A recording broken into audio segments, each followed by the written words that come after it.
মুসলমানেরা আজকে দুনিয়ার প্রেমে পয়রা মাওলার পাগলদেরকে অনেকেই চিন না। অনেকে চরমনের মুরিদেরা পাগলামি করে, লাফালাফি করে, চিল্লা পাল্লা করে, চোখের পানি ফালাইয়া ঘরের ভিতরে গভীর রাত্রে কান্দে। এরকম অনেক ঘটনা আমাদের কান পর্যন্ত আসছে বাজার। আল্লাহু আকবার, আল্লাহু আকবার। সাঈদ ইবনে মুসাইব ছিল পাগল।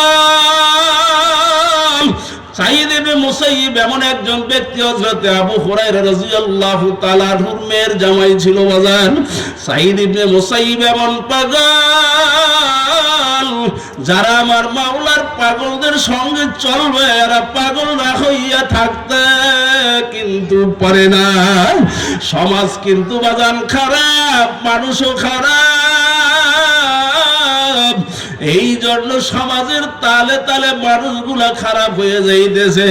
খুব ভালো করে মনে রাখবেন, যত সোহবত থেকে দূরে থাকবেন তত খারাপ তাড়াতাড়ি হইতে পারবেন।